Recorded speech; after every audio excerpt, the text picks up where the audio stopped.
Welcome along to Circuit Zolder, everybody. Round 10, the final race of the regular season coming up for the EuroNASCAR Pro Division. Here at Circuit Zolder, which has been the home of the Belgian NASCAR Grand Prix since our first visit in 2015.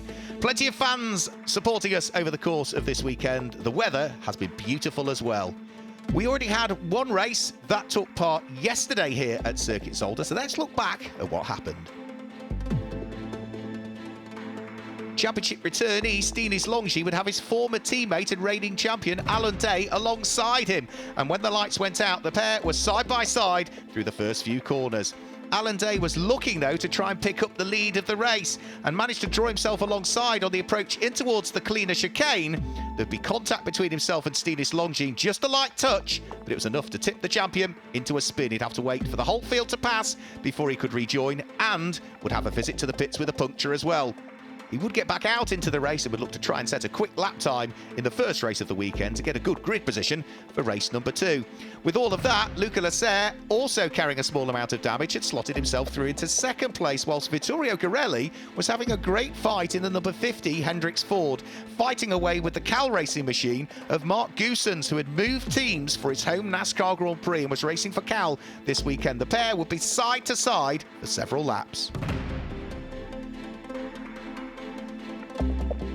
Didn't quite work for Mark Werrell on that lap through the cleaner chicane, but it wouldn't stop him having further goes around the race. It really was a fantastic fight. Mark Werrell had been on the podium once so far this year. Remember, Garelli, the reigning EuroNASCAR 2 champion, had already claimed a win in EuroNASCAR Pro. But in the closing stages of the race, there was the lightest of touches between the pair of them. That will put Garelli through the gravel trap, would allow Mark Werrell to pick up the final podium spot. But it would be Stinis Longji that would come through to claim his second win in EuroNASCAR Pro at Zolder, his third career win on his return to the series. Lasser finishing in second place with his best result of the season so far, and Werrell would complete the podium. So in front of his home crowd, Stinis Longji went towards victory lane.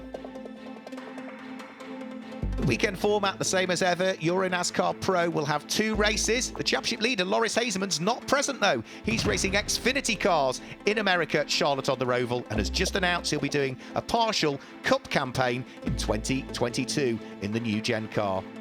Circuit Zolder is 4 kilometres long. That equates to 2.5 miles. Good overtaking opportunities, in particular turn 7 Villeneuve chicane, turn 9 in towards Boulder backed booked. And for the EuroNASCAR Pro Division under sunny conditions, 18 laps will be the race duration.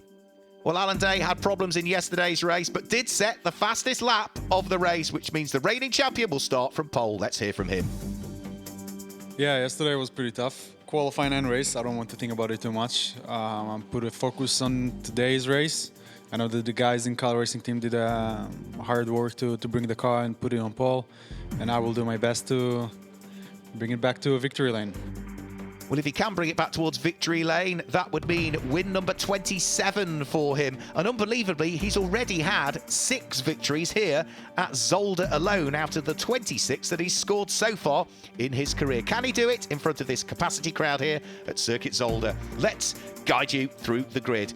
It will be Alan Day that will start from pole position, and yesterday's race winner Stinis Longji alongside Mark Werrell. Local star has Luca Lasser on row number 2, and Giorgio Maggi and Nicola Rocca are there on row number 3. Buckle up, we go green for the final time this weekend in EuroNASCAR Pro as the cars charge their way up towards Erst. Stinis Longji braving it out around the outside of Alan Day, but it will be Alan Day that picks up the lead, and Longji's running wide. You see, yeah, through the gravel goes Stinis Longji, bounces over the grass. That drops the PK Car Sport car all the way down towards the bottom of the top 10 by the look of things, whilst leading the race is Alan Day, and Mark Werrell is up into second place at the moment, and third is Giorgio Maggi by the look of things in the early stages, but coming under attack from Luca Lasser as they head in towards the cleaner chicane, and I think the Frenchman picks up the final podium spot in the early stages of the race.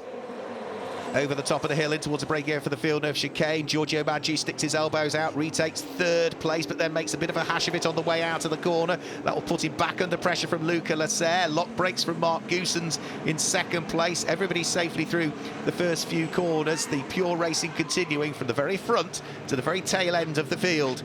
Now, as for Stinis Longji, he is in 8th position behind Francesco Cini, but ahead of Martin Dubeck.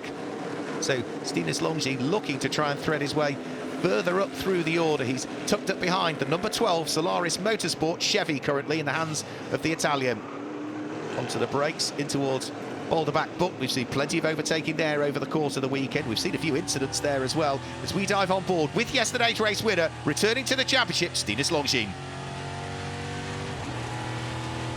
Gets a good run on Francesco Cini up the inside of the Solaris Motorsport car, and is going to pick up the place. Up to 7th goes Stinus Longines at his home NASCAR Grand Prix. Now, the next of the cars Stinus Longines is going to want to try and catch up on is a long, long way up the road. The first thing he needs to do, though, is pull back away from the car he's just taken the place from, Francesco Cini, who is now under pressure from Martin Dubeck, who is trying to squeeze the number 7 Hendricks Ford up the inside. Can't quite do it, though. Remember, we'd usually see Loris Hazeman's racing this car in EuroNASCAR Pro, but he is out racing in the Xfinity Series this weekend. The battle for second, absolutely raging. The 3 Fords, Mark Goosens, Giorgio Maggi, Luca Lasser, all still together. Cal Racing from Hendricks Racing from Speedhouse, and it's Luca Lasser that goes through. He picks up 3rd place from the Swiss driver Giorgio Maggi, who is still the leading junior driver we've got in the field for those aged under 25 at the beginning of the season. Starting to head down in towards the braking area for Boulder Back Booked again. Have to be careful not to outbrake yourself. Get on the power nice and early coming out of this corner and propel yourself through the little kink at Jochen Rindt, and then in towards the braking area for the final little chicane. The left and right flicks at the Jackie chicane, and that off, I'm afraid, is Martin Dubeck, who's had a spin. May well have lost it under braking. Not sure if there was the slightest bit of contact, but needs to get the car back round in the right direction, which he's not quite able to do. A bit too keen to get going is Martin Dubeck. Will rejoin the circuit, but I'm afraid the damage is already done. Dubeck has dropped a long, long way down through the order.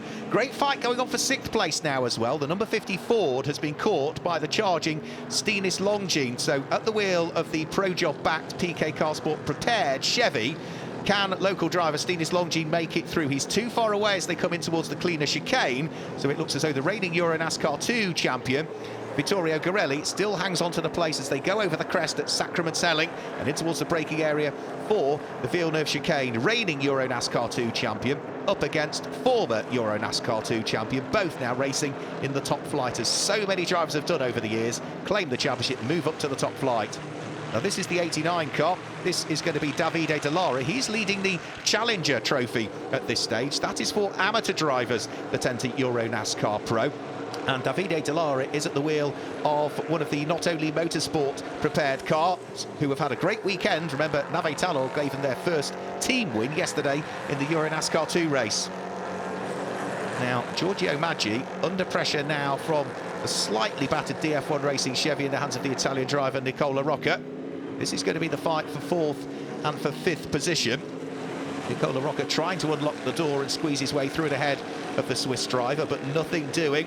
Giorgio Maggi is a little bit sideways coming out of Lucia Bianchi box. Is that the opportunity for Nicola Rocca to try something in towards the cleaner chicane? He shows the nose of the car to Giorgio Maggi, but is not going to be able to pick up the place, I'm afraid, so bounces over the curbs to try and cling on to the coattails of the car ahead. No opportunity to overtake at the Villeneuve chicane as they head into it, but Giorgio Maggi makes a mistake, is too late on the brakes and has to go all through the gravel trap. Through goes Nicola Rocca, through goes his teammate Vittorio Garelli, and Giorgio Maggi also might lose a further place here to Stinus Longines. No, he just manages to hang on to it. For 2nd position, though, Mark Goosens now coming under attack from Luca Lasser. Mark Goosens in position for his best result of the season, but Luca Lasser, who's having his best weekend of the season and finished 2nd yesterday, would ideally like to pick up the same trophy. Goosens having none of it, sweeps across the nose of the number 64 Speedhouse backed car and will just about hang on to 2nd place. And all of this squabbling is playing beautifully into the hands of our race leader Alan Day, who is up the road and is disappearing, I'm afraid. So through the right-hander, Chevy from Ford. There is Alan Day. Here is the fight for 2nd and 3rd place. Mark Goosens will be desperate for his best result of the season so far. Luca Lasser, who had his best result of the season so far with his first and so far only podium of the year, is still in another podium spot, but he wants to go a step higher if he can, and he's not going to make it easy. These two hugely experienced drivers so far showing a lot of respect for each other. I think there was the slightest touch between the pair of them there. Goosens all through the gravel trap. Luca Lasser, I think, blended out of the throttle there so that he did not gain an advantage as a result of that slight touch. So they'll be able to continue with their fantastic fight that they've been having. onto the brakes and up towards boulder-backed books. That's delayed the pair of them. It's given Alan Day an ever-increased amount of daylight between himself and the cars behind, and surely he's on course for win number 27 of his career. But who's going to finish in second position? Is it going to be Mark Goossens? Is it going to be Luca Lasser? Alan Day claims the win, his 7th at Zolder, his 27th of his career. Mark Goossens does hang on to second place, with Luca Lasser there in 3rd position. Nicola Rockup will finish 4th, ahead of Gorelli in 5th, and Giorgio Maggi, the leading junior driver, home in 6th position. So 27 career wins for Alan Day. Let's hear from him in victory lane.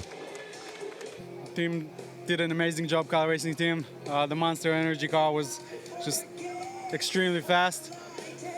I also had some luck. I don't know what happened to Stines, but I knew that if we will survive turn 1 together, I will have to push the whole race. And yeah, I don't know what happened to him, but after turn 1, it was kind of a relaxing race for me. Just trying to survive and make sure that everything will survive. And thanks again to the team. And yeah, hopefully Vallelunga will be the same. Let's see what he can do in Vallelunga. Lawrence Hasemans, who wasn't present this weekend, will still lead the championship standings as we head to the double points finals from Vittorio Gorelli and Gianmarco Ercoli. In the Junior Trophy, Giorgio Maggi claimed the win from Gianmarco Ercoli and Ulysse Delso. And in the Challenger Trophy, it was Davide Dallara that claimed the win from Dario Carzo and Yevgen Sokolovsky. That's all from Circuit Zolder, but join us on the 30th and 31st of October as we crown our champions in Vallelunga.